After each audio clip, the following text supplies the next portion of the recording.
aujourd'hui, donc, je fais une gynécologue ce matin. Ouais. Enfin, cet après-midi plutôt. Et elle m'a annoncé que j'étais enceinte de 13 semaines. Elle m'a surpris que là, j'ai eu mes règles durant le mois de août et octobre. Ici, voilà, je voulais procéder à une IVG.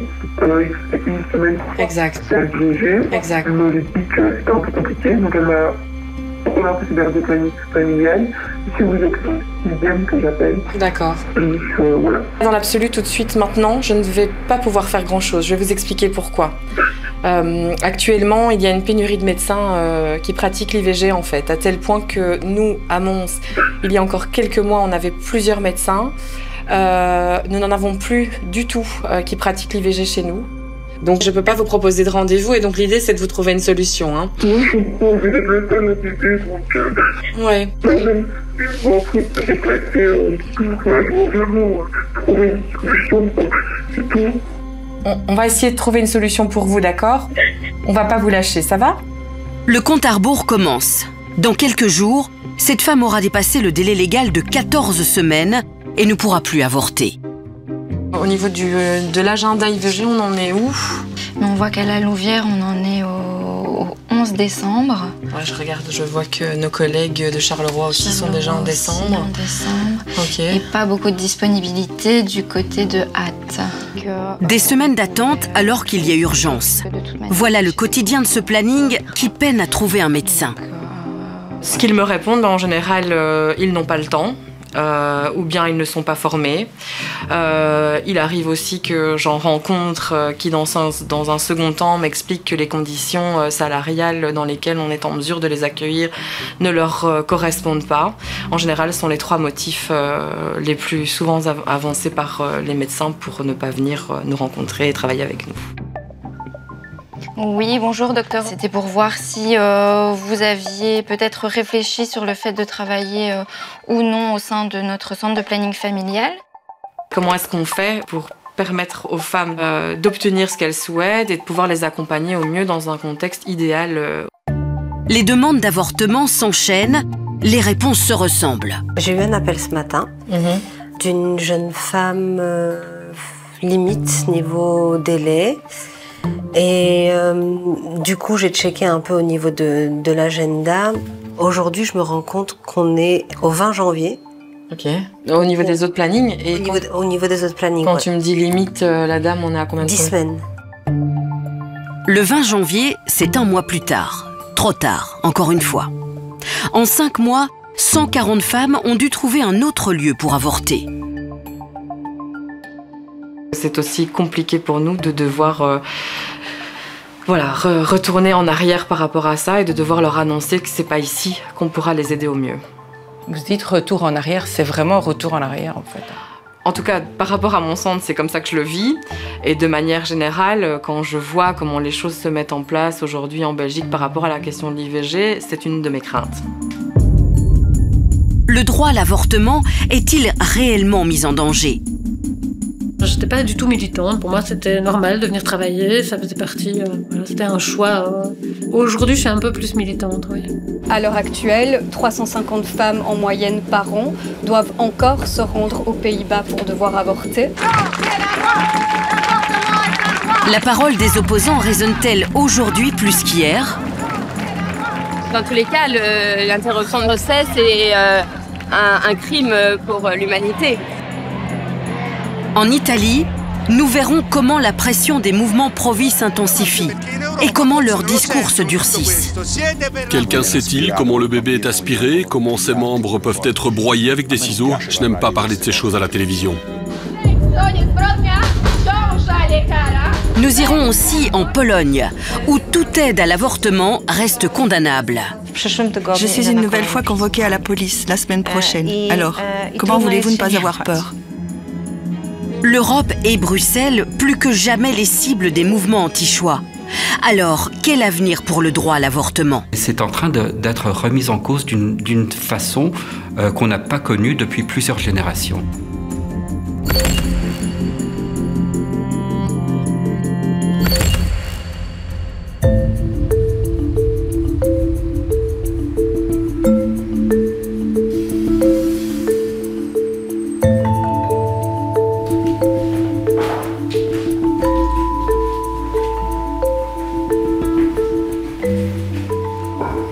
commencer notre enquête, nous emboîtons le pas à la docteure Isabelle Bomboire. Cette médecin généraliste pratique les avortements au planning familial d'Ixelles depuis 23 ans. C'est hyper valorisant en fait, parce que les femmes, elles sont reconnaissantes, elles sont soulagées, on a résolu leurs problèmes. Mais tout au long de ma carrière, ça a quand même été beaucoup plus... Ah, tu fais des avortements, c'est compliqué, ça doit être difficile, c'est lourd. Et en fait, c'est tout l'inverse.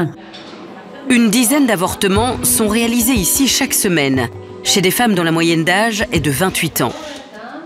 Dans ce cabinet, Isabelle Bomboire pratique la première intervention de la journée.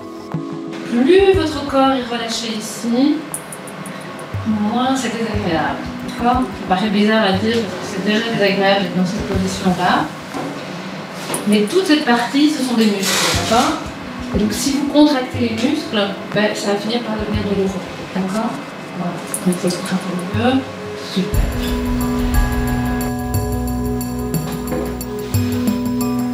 Bon, elle était hyper stressée en arrivant. Ouais, mais elle a super bien géré pendant. Enfin, on sentait qu'elle était beaucoup dans le contrôle, mais... Je pense que ça s'est vraiment bien passé en termes techniques, quoi. Tu vois, c'était pas compliqué et ça a été super vite. Ouais.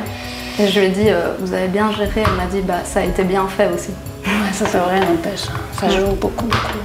Dans ce planning, les avortements se déroulent tout à fait normalement. Mais ici aussi, on craint la pénurie de médecins. La solution passe peut-être par la formation.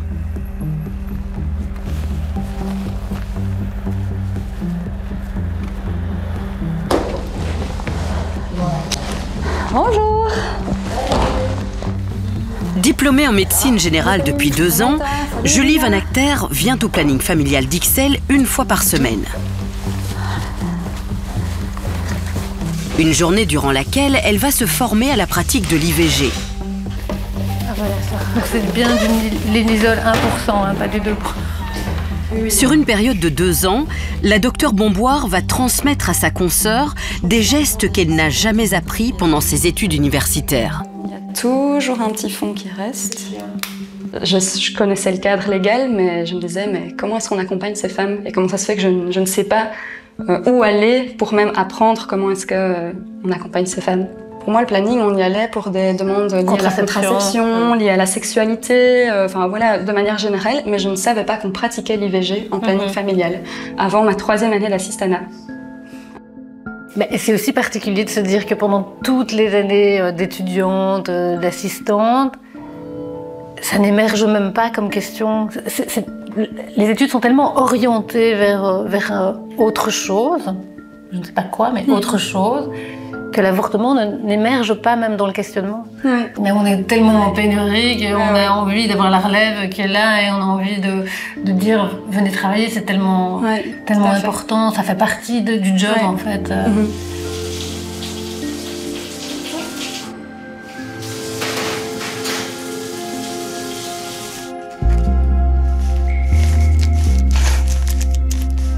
Tu vas prendre le premier comprimé mercredi. Et comme ça, jeudi, à 9h, tu peux commencer avec les comprimés que tu vas mettre dans le vagin. Et la fausse couche, dans 90% des cas, elle a eu lieu après 6 heures. Mais ça veut dire qu'il y a 10% qui met parfois plus de temps. La légalisation de l'avortement n'a pas augmenté le nombre des interventions, qui varie de 16 à 18 000 par an. Aujourd'hui, Chloé reçoit ses pilules abortives et c'est un soulagement. Il faut dire que son parcours jusqu'ici n'a pas été simple. Pour nous en parler, elle et son compagnon ont choisi l'anonymat. Je prenais la pilule personnellement, donc entre guillemets, ce n'était vraiment pas voulu. J'ai été chez une gynécologue quand j'ai vu que mes tests étaient positifs suite à des symptômes de grossesse. Sa première question était est-il voulu ? Et je n'ai pas su répondre à cette question, sachant que j'étais toute seule et que j'étais perdue parce qu'on venait d'avoir l'information. Elle m'a dit qu'elle ne faisait pas d'avortement et que je devais prendre contact dans un planning familial. Ça fait un peu comme si elle était contre l'avortement, comme si c'était pas quelque chose de correct ou de normal. Alors là, en question stigmatisation, et c'est difficile à rattraper, hein, parce que pourquoi est-ce que mon gynéco veut pas, et pourquoi est-ce que je dois aller ailleurs, et voilà, ça nous place, nous, dans une position un peu pas très chouette, finalement, en termes de place médicale. Difficile à expliquer, hein. C'est pas du tout vu comme un soin de santé, c'est là tout le problème. Reconnaître l'avortement comme un soin de santé, c'est le combat que mène ce planning depuis des années. Un combat qui, aujourd'hui, semble nécessiter encore plus d'énergie. Nous, on peut, au sein de nos petites équipes, s'améliorer, mais aussi on peut évidemment au niveau des lois, au niveau de l'encadrement, au niveau de la façon dont on parle des interruptions de grossesse. Voilà, on peut faire mieux à différents niveaux, pas que nous. On sent que ce discours culpabilisant des femmes est encore présent aujourd'hui. Ça, c'est bien la preuve que oui, il y a encore un combat à mener. Tant que les femmes continueront à se sentir coupables parce qu'on leur envoie à travers une loi qu'elles doivent culpabiliser d'avoir recours à l'avortement, je pense que... Une loi qui autorise l'avortement, mais culpabilise celles qui le demandent. Voilà ce que dénoncent ces professionnels. Mais en fait, que prévoit-elle exactement cette loi? Commençons d'abord par jeter un bref coup d'œil dans le rétroviseur. Nous sommes le 3 avril 1990. Le moment est historique. 16h50 à la Chambre, le projet l'allemand Mikkelsens est voté. De timides applaudissements sur les bancs socialistes, un lourd silence dans les rangs CVP, une discrétion qui ferait presque oublier qu'il s'agit d'un vote historique qui met un point final à 20 ans de débat sur la dépénalisation de l'avortement. L'avortement devient un droit tout en restant inscrit dans le code pénal. Pour éviter les sanctions, l'avortement doit respecter des conditions telles que se pratiquer avant la fin de la 12e semaine depuis la conception.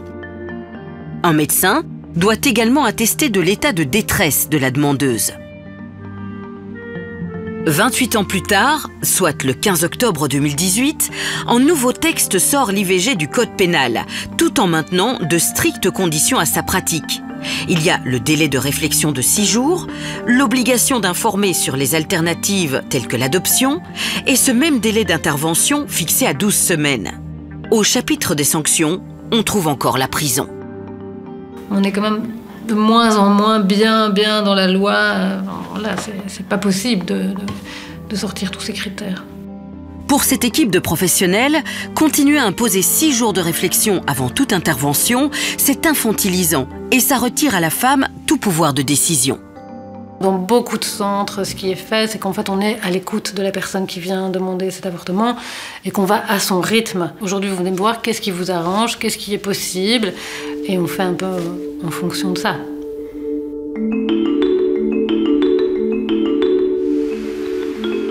Parmi les règles contre lesquelles les défenseurs du droit à l'avortement se mobilisent aujourd'hui, on trouve celui du délai d'intervention.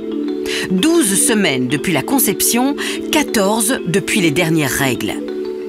Pour ces militants de la plateforme Abortion Rights, la loi belge doit évoluer et s'adapter à la réalité du terrain.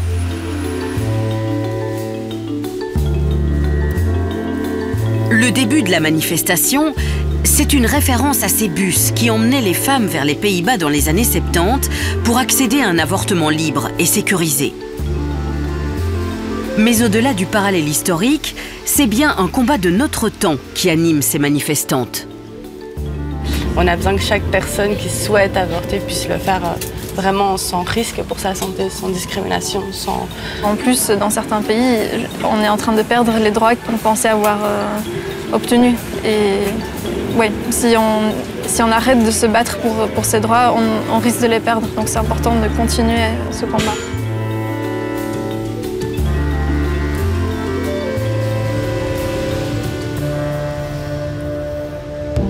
Aujourd'hui encore, des femmes doivent passer la frontière pour avorter parce qu'elles ont dépassé le délai légal en Belgique.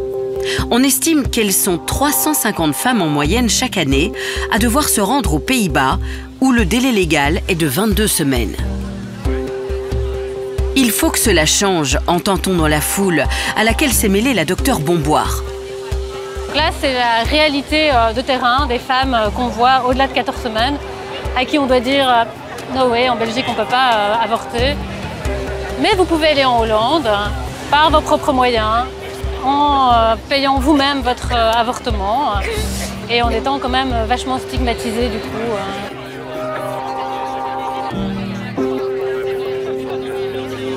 Depuis plus d'1 an, nous interpellons les parlementaires pour qu'ils et elles mettent en œuvre, sans plus attendre, au minimum les recommandations du rapport commandé par la majorité Vivaldi et rédigé par 35 experts de toute conviction. Ce rapport, je vous le rappelle, a fait état d'un consensus scientifique à propos de 25 recommandations essentielles pour améliorer l'accès à l'IVG, notamment la reconnaissance de l'IVG comme un soin de santé, l'allongement du délai légal à 18 semaines, l'abolition des sanctions pénales contre les femmes, la suppression du délai de réflexion obligatoire.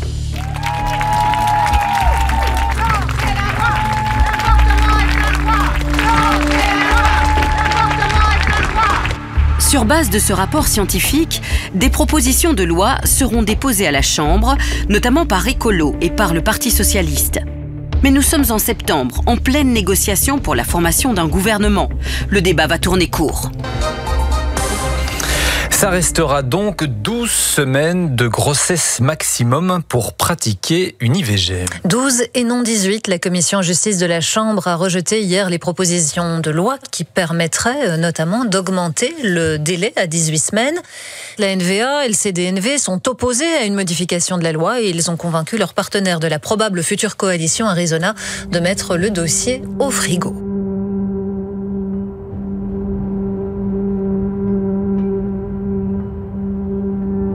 Moi, je ne sais pas quelles sont leurs craintes. Enfin, je peux les imaginer, mais je ne sais pas quelles sont leurs craintes. En réalité, très peu de femmes vont au-delà de ces 14 semaines. Comme le Canada, par exemple, où il n'y a pas de loi. Ça, c'est le paradis de l'avortement. En fait, elles avortent très tôt et elles avortent dans le premier trimestre, la majorité. Et donc, ce délai, c'est une manière de mettre des barrières sur l'évolution de la loi, je pense, en effet. Il y en a d'autres qui veulent changer la loi, mais plutôt en opérant un demi-tour en arrière. Voyez plutôt ce petit cadeau de bienvenue envoyé à nos parlementaires à l'été 2024. Dans ce colis que nous avons pu nous procurer, on trouve 3 publications. Une anti-islam, une anti-genre et la dernière, anti-avortement. Le tout accompagné par un fœtus en plastique occupé à sucer son pouce.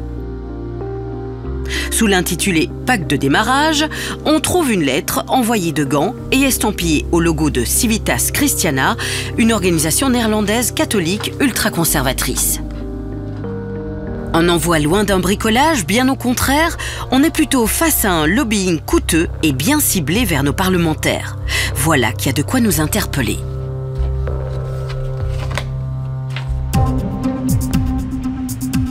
Pour en savoir plus sur l'expéditeur de ce colis, direction Bruxelles.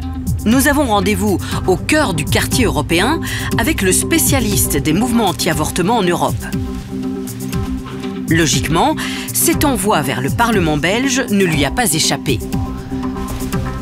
On ne peut pas comprendre ce qui s'est passé à cette rentrée parlementaire belge sans avoir aussi le volet international. Ce groupe-là est basé à Gand et l'antenne belge d'une organisation implantée aux Pays-Bas, qui est elle-même l'antenne néerlandaise d'une organisation polonaise, qui est derrière l'ensemble des questions problématiques qu'a connues la Pologne ces dernières années, notamment l'interdiction de l'IVG, les zones dites anti-LGBT. Donc c'est cette organisation polonaise qui s'est implantée aux Pays-Bas et ensuite a ouvert une succursale à Gand, qui a ensuite essayé de sensibiliser, de mobiliser les parlementaires belges contre les questions d'IVG.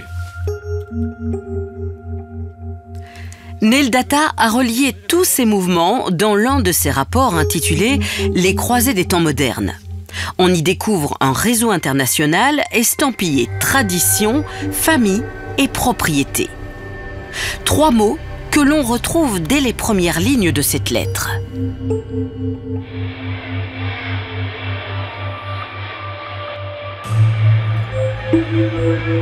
Ils sont un petit peu partout en Europe et même au niveau mondial. Et ils se préparent, ils attendent, ils s'organisent pour le bon moment pour pouvoir essayer d'atteindre leurs objectifs, pour soit restreindre ou interdire l'accès à l'IVG. Ce ne sont plus des petits groupes assez amateurs dans chaque pays individuel qui fait sa propre petite action. Ils sont maintenant dans les couloirs du Parlement, au niveau du Parlement européen, au Conseil de l'Europe. Et donc maintenant, les gens qui portent ces idées anti-IVG ont plutôt la trentaine, la quarantaine, sont bien formés et peuvent tout aussi bien être masculins que féminins. Et donc c'est un nouveau visage de ce mouvement moderne, plus jeune et bien formé qui comprend comment fonctionne le pouvoir. La cible des mouvements anti-avortement d'aujourd'hui serait donc la capitale de l'Europe, Bruxelles. Et la preuve, c'est en Italie que nous allons la trouver. Et donc c'est limiter l'accès à l'IVG. Et puis ensuite, c'est le problème des gays.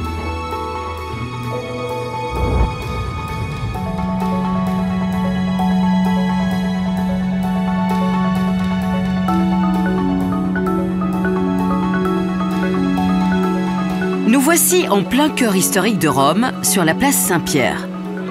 En Italie, c'est la loi 194 qui légalise l'avortement. Elle date de 1978, soit 12 ans avant la Belgique. Aujourd'hui pourtant, ce droit est mis à mal de manière, disons, stratégique par le pouvoir italien. La première ministre Giorgia Meloni, issue du parti de la droite radicale, affirme ne pas vouloir modifier la loi. Pourtant, son parti a fait voter un amendement considéré comme un cadeau aux associations pro-vie. Cela me semble être une autre fake news. Excusez-moi, mais quand je vois comment elle a été racontée et vue de l'étranger, alors tout le monde nous fait la leçon.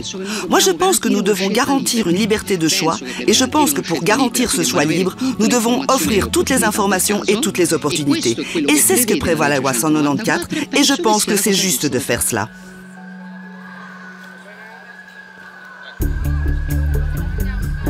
Au sein du Parlement italien, le texte va provoquer un véritable tollé. Pour l'opposition, c'est clair. Il permet l'entrée des associations anti-avortement dans les plannings familiaux. Au centre de la contestation, la députée Gilda Sportiello. Vous nous avez dit non, parce que ce ne sont pas les associations de tutelle de la maternité que vous voulez dans les plannings familiaux. Ce sont les anti-avortements. Mais de quoi parlons-nous? Ce sont nous, les femmes, qui choisissons ce que nous voulons faire de notre vie. Si nous voulons être mères ou si nous ne voulons pas être mères, personne ne doit nous le concéder ou nous l'autoriser. Vous devrez avoir honte, et j'ajoute, vous avez demandé à un homme de décider cet amendement. Vous l'avez fait présenter par un homme qui doit décider ce que nous devons faire, nous, les femmes, avec notre corps. Mais vous vous rendez compte? Non seulement vous avez défendu ce choix, je suis une mère, j'ai choisi de devenir mère. Mais il y a 14 ans, j'ai aussi choisi d'avorter. Et vous savez pourquoi je le dis ici? Je le dis ici parce que je souhaite qu'aucune femme qui décide d'avorter ne se sente attaquée par cet État. Parce qu'une femme qui aujourd'hui décide de recourir à l'interruption volontaire de grossesse devrait savoir que l'État est son ami. Et ce n'est pas ce gouvernement. Je suis encore plus fâchée que ce jour-là. Oui? Oui. Et plus je regarde cette intervention, plus monte en moi une rage incroyable. Voilà l'effet que cela me fait. Pourquoi? Parce que les choses ne s'améliorent pas. Au contraire, elles sont drastiquement en train de se détériorer dans notre pays. Il y a des attaques aux droits sans précédent. Entre les objecteurs de conscience, la présence des anti-avortements dans les plannings qui s'infiltrent même parmi le personnel médical que tu rencontres. Des médecins qui te font écouter le battement de cœur du fœtus, qui te font regarder les échographies, des actes qui ne sont pas obligatoires, qui ne sont absolument pas nécessaires. Les directives de l'OMS en vigueur actuellement identifient toutes ces interventions comme des interventions qui sont des obstacles, qui ne représentent aucun intérêt au niveau médical. Ce sont juste des obstacles politiques. Et de fait, voilà pourquoi dans notre pays, on peut parler d'un droit qui n'est plus pleinement garanti.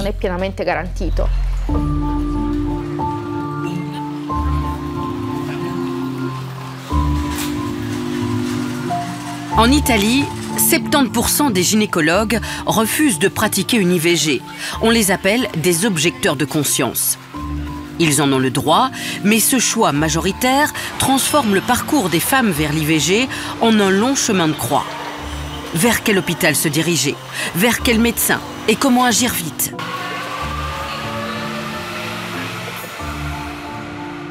Pour mieux le comprendre, nous avons rendez-vous avec une gynécologue qui fait de la résistance.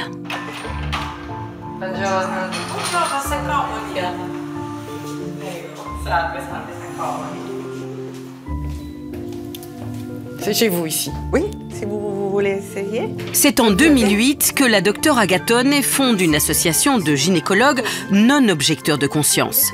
Pour elle, c'est clair, les autorités font tout pour compliquer l'accès à l'avortement. Le gouvernement a permis que ces personnes, dont on ne sait rien, dont on ne connaît pas les études qu'ils ont faites, ni quelle préparation elles ont pour entrer en contact avec la population italienne, eh bien ces personnes entrent dans les plannings familiaux. Ces personnes entrent dans les hôpitaux et prennent contact entre êtres avec les femmes. Par exemple, dans les hôpitaux, elles entrent et devraient en théorie rester dans leur local, mais en réalité, elles en sortent et vont dans les salles d'attente. Elles savent où se trouvent les femmes avant d'avorter. Elles y vont et disent aux femmes qu'elles doivent avoir une entrevue avec elles. La femme pense qu'elle doit faire une autre consultation avant d'avorter. Bien, on l'amène dans cette salle et elle commence à la culpabiliser.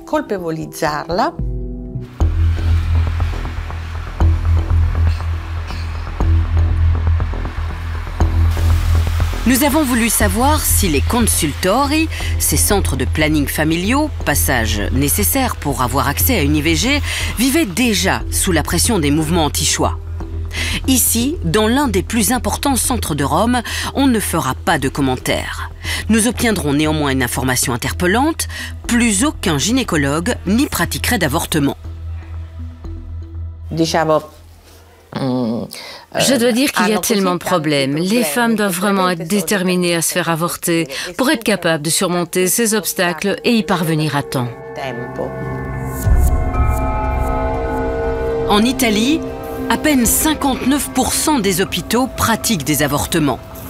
Un obstacle de plus dans ce qui reste une course contre la montre. Le lendemain, nous allons approcher l'une des organisations anti-avortement les plus importantes du pays.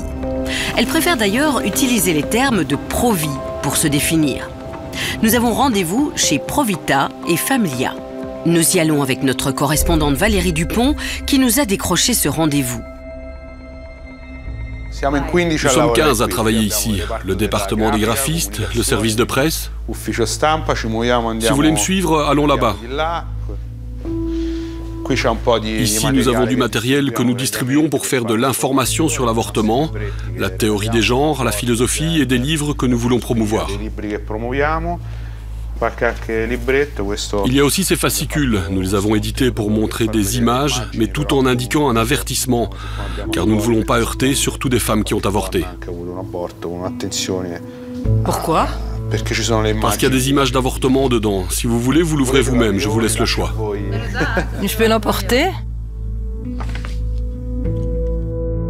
Nous allons rapidement comprendre que pour Provita et Familia, l'objectif prime. Il faut marquer les esprits, comme avec ce petit kit de fœtus. Voilà, ceci, c'est un bébé de 12 semaines. En Italie, l'avortement est autorisé jusqu'à 12 semaines, voilà. Celui-ci pourrait être notre futur président de la République ou un futur champion de ski. Ici, nous parlons de vie humaine. Le droit de l'enfant, où est-il? Où est le droit de l'enfant à naître? Qui le garantit? C'est une vie humaine, c'est pas un choix. Ancora un altro po' più forte, Bruxelles è lontana, dai. Siete per la famiglia? E per la vita? Voilà ce que nous voulons faire, changer les consciences, créer de futures générations qui pourraient être fières de se dire pro-life et un jour arriver à un taux zéro d'avortement. Possible? Peut-être que c'est un rêve, mais si on ne combat pas pour ça, si nous n'avons pas le courage de dire ça, alors nous n'obtiendrons jamais le résultat. Tout est acceptable selon vous. Pour sauver une vie humaine, oui. Je ferai tout. Prêt à tout pour sauver une vie, voilà qui est clair. Mais notre interlocuteur va aller plus loin en nous détaillant son plan de bataille pour l'Europe. Oui, clairement, nous avons une double mission. D'une part, nous devons combattre au sein du Parlement européen toute législation qui sont contre la vie à naître. Nous savons qu'il y a des eurodéputés français, espagnols, polonais, hongrois, autrichiens qui soutiennent cette position. Et nous voulons les mettre ensemble, créer un réseau pour faire entendre une autre voix à l'intérieur de ce Parlement européen, pour proposer des directives, des lois qui sont favorables à la vie. Notre idée est d'ouvrir un bureau à Bruxelles l'année prochaine, proche du Parlement européen, avec notre personnel qui puisse rester en contact continuellement avec les eurodéputés pour les aider à lire et à comprendre les textes qu'ils doivent voter et les aider à promouvoir des activités en faveur de ces thématiques. Les jeunes générations me préoccupent beaucoup. Je vois souvent sur les réseaux sociaux des jeunes qui fêtent leur premier avortement ou qui racontent d'une manière banale combien d'avortements elles ont déjà commis. Il me semble que ce n'est pas une chose à fêter ou dont on peut être fier. Donc oui, je suis préoccupé par ce que ces nouvelles générations deviennent. Tout le monde n'est pas pro-life. Hélas.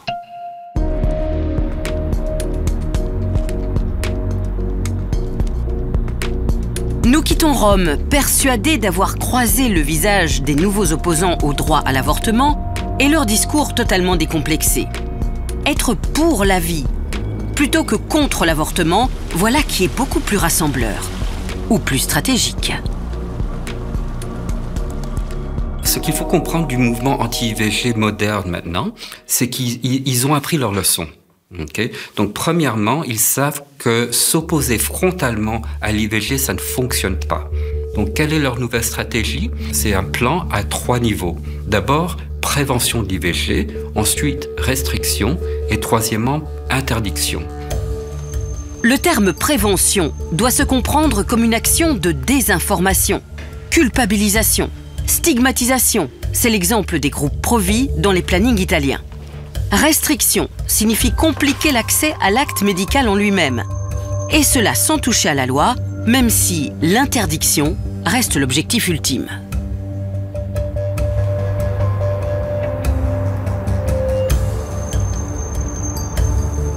Nous sommes au Ezel à Bruxelles.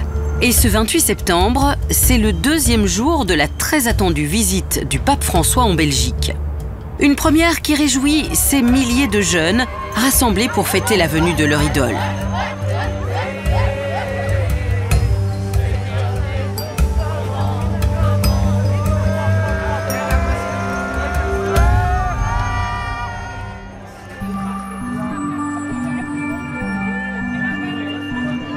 Je suis là parce que je voulais participer à ce moment, être fédérée avec d'autres catholiques et de pouvoir voir le pape. Je trouve ça quand même assez exceptionnel qu'il vienne en Belgique. Donc voilà, c'est un beau moment de joie pour moi. Au même moment, dans la crypte royale, le pape rend un surprenant hommage au défunt roi Baudouin. Il salue ensuite celui qui a quitté sa place de roi pour ne pas signer une loi meurtrière, référence directe à la dépénalisation de l'avortement en Belgique. La loi belge qualifiée de meurtrière. Au Ezel, beaucoup ignorent encore ces propos du pape. Ceux qui acceptent de réagir optent pour la justification. Le pape, il est dans une certaine cohérence de nouveau.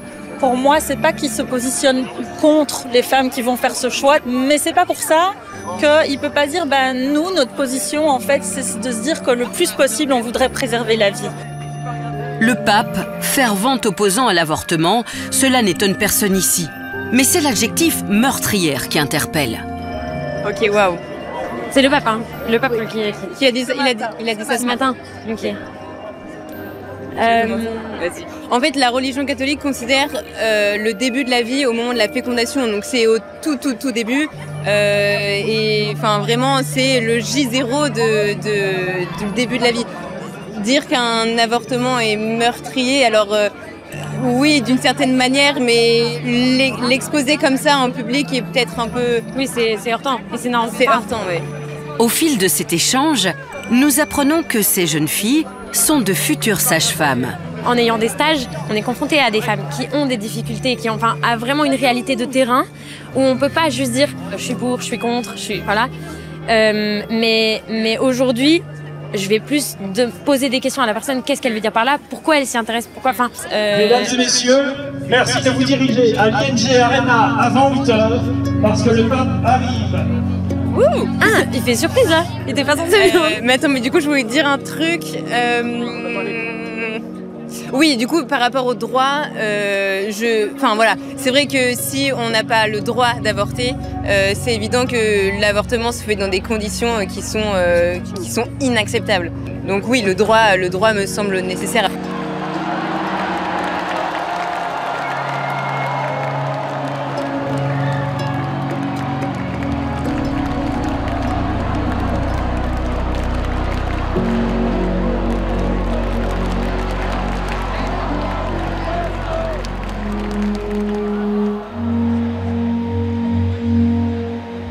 Le lendemain, le pape François va placer ceux qui rendent l'avortement possible dans sa ligne de mire. Un aborto è un omicidio. I medici che si prestano a questo sono, permettimi la parola, sono sicari.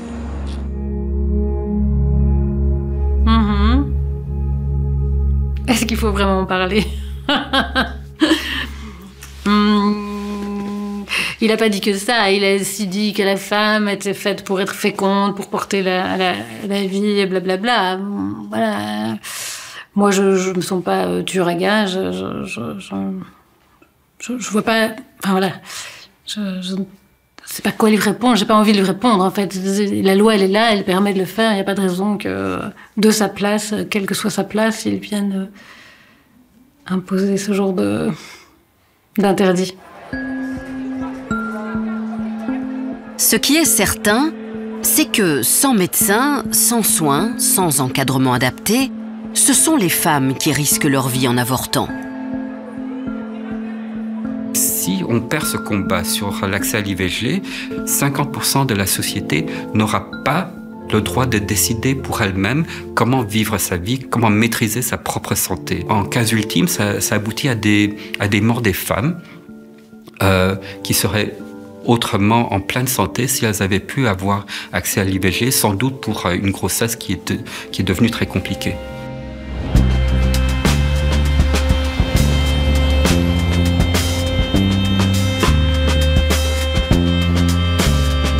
Notre enquête se termine dans l'un des pays les plus catholiques du monde, la Pologne.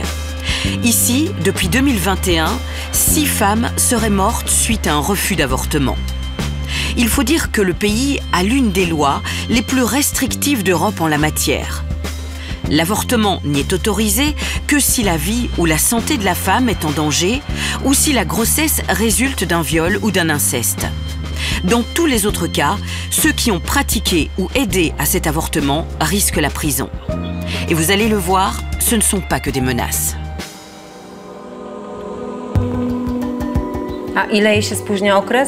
De quand datent ces dernières règles? Il s'agit de tablettes. Nous devons juste savoir que ce n'est pas plus de 14 semaines.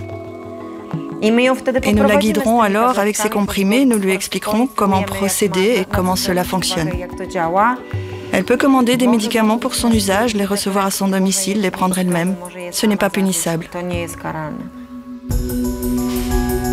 Cette voie qui nous guide vers l'étage d'un immeuble discret quelque part à Varsovie, c'est celle d'une femme devenue le symbole du combat pour le droit à l'avortement en Pologne.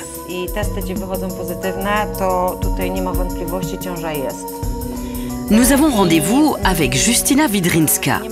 Ici, c'est son QG. L'endroit où chaque jour, elle répond aux questions de femmes confrontées à une grossesse non désirée. C'est pour cela qu'avec son amie Natalia, elle a fondé, il y a 9 ans, le collectif Abortion Dream Team.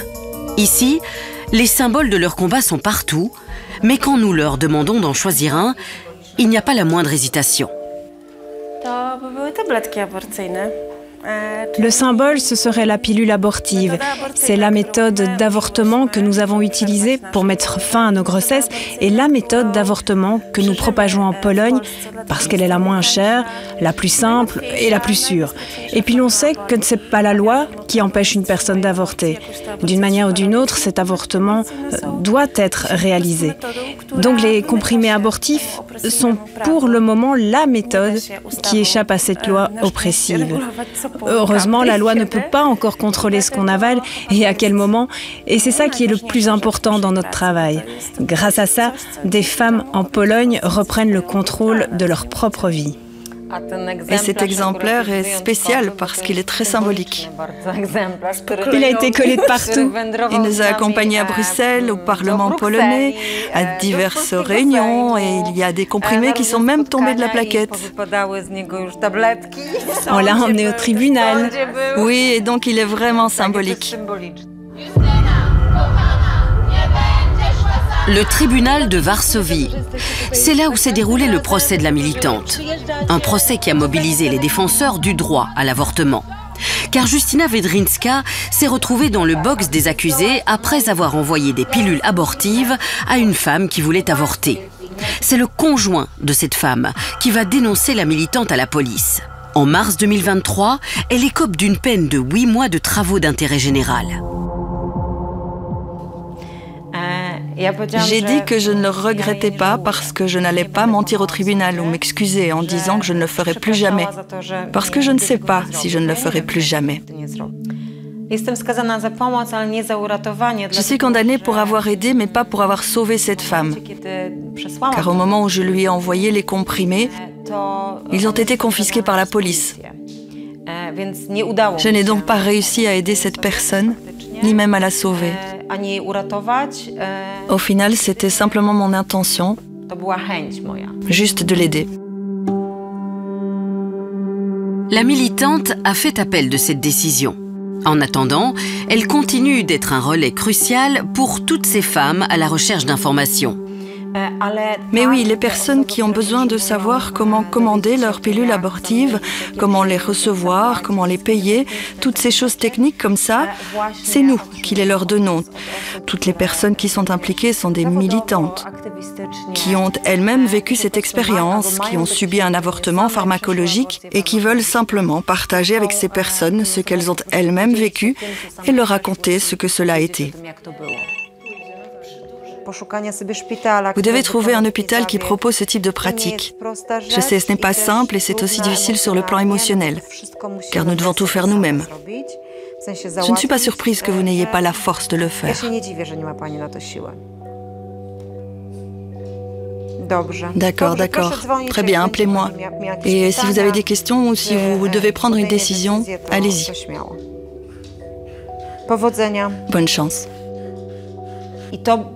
Oui, il y a encore de la peur. Les élections présidentielles du 15 octobre devaient nous faire gagner une nouvelle démocratie, et ce n'est pas du tout le cas. Les personnes qui aident à pratiquer des avortements passent encore devant les tribunaux. Elles sont réprimées d'une certaine manière. Nos activités sont toujours surveillées par le gouvernement. Malgré les promesses faites par le Premier ministre de ce pays de ne pas engager de poursuites contre les personnes comme nous qui aident à des avortements. Et pourtant, je vais passer une nouvelle audition la semaine prochaine, alors oui, vraiment il est difficile de ne pas avoir peur.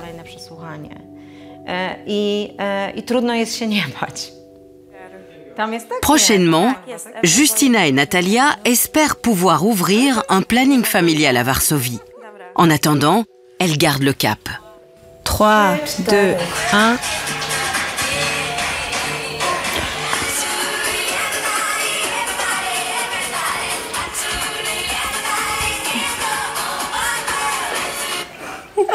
Allez, je publie.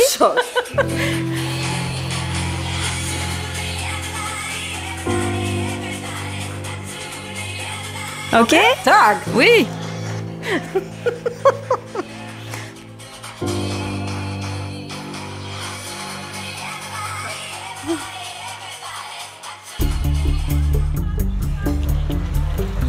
Mais quelle influence ce recul du droit à l'avortement pourrait-il avoir chez nous? La réponse se trouve peut-être auprès de l'association Ordo Iuris, une organisation catholique, anti-choix et ultra-conservatrice qui était partie prenante lors du procès contre la militante Justyna Wiedrzyńska. Or, c'est aussi cette organisation qui serait à l'origine du lobbying à destination de nos parlementaires. Rappelez-vous de ces fameux colis de bienvenue. Avec quelles intentions? Nous ne le saurons pas. Ils ont refusé toute interview.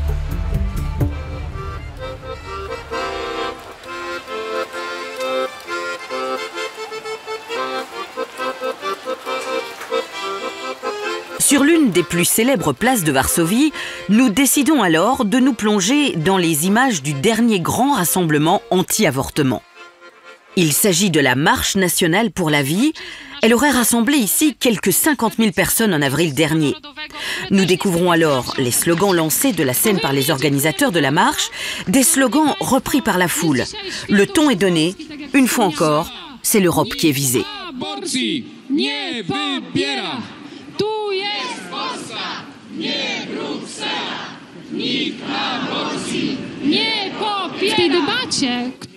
Ce jour-là, la meneuse s'appelle Lidia Sankowska. C'est une figure emblématique des mouvements pro-vie polonais. Une femme qui sait comment marquer les esprits. Nous souhaitons la bienvenue à Agnieszka. C'est une mère courageuse de 7 enfants. Et voilà le 8e, dont vous allez entendre le chœur. Je vous demande des applaudissements pour Madame Agnieszka, son mari et l'enfant courageux. Je vous propose maintenant d'entendre les battements de son cœur.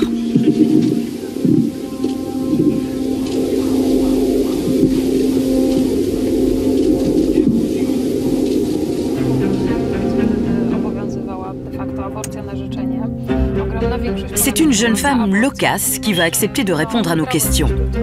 Une vraie militante, bien déterminée à nous convaincre. Non, l'avortement n'est ni un droit, ni un choix. Une rhétorique habituelle qui ne parle pas du droit de la femme, mais de celui de l'enfant à naître. L'avortement concerne au moins 3 personnes, la mère, le père et l'enfant lui-même. Et lors de notre marche, chacune de ces personnes a pu s'exprimer. Les femmes se sont exprimées, les hommes, les pères se sont exprimés. Mais aussi pour la première fois dans l'histoire, un bébé dans le ventre de sa mère s'est aussi exprimé.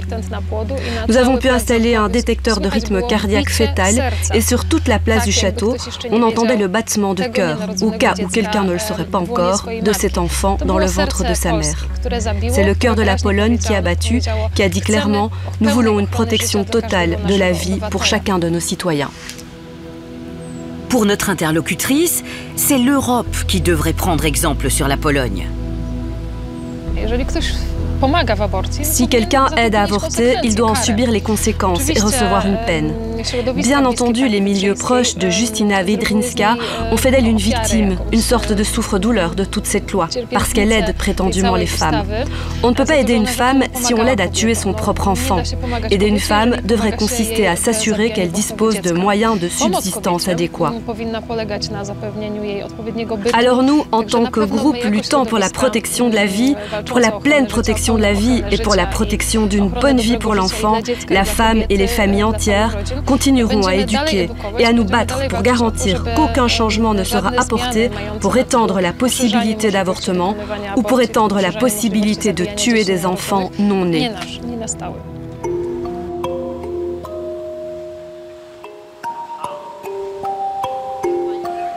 Quelques semaines avant notre passage dans le Parlement polonais, une proposition de loi visant à dépénaliser l'aide à l'avortement a été écartée. Et le 13 février dernier, la justice polonaise a rejeté l'intégralité du jugement condamnant Justyna Wiedrzyńska. Elle va donc être rejugée.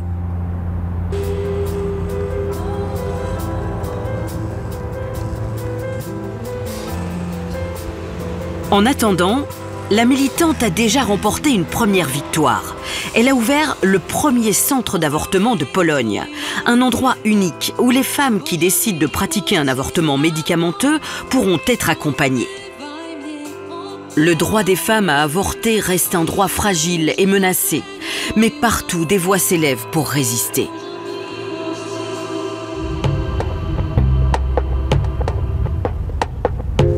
Avant de clôturer cette enquête, on a voulu reprendre des nouvelles de la docteure Bomboire.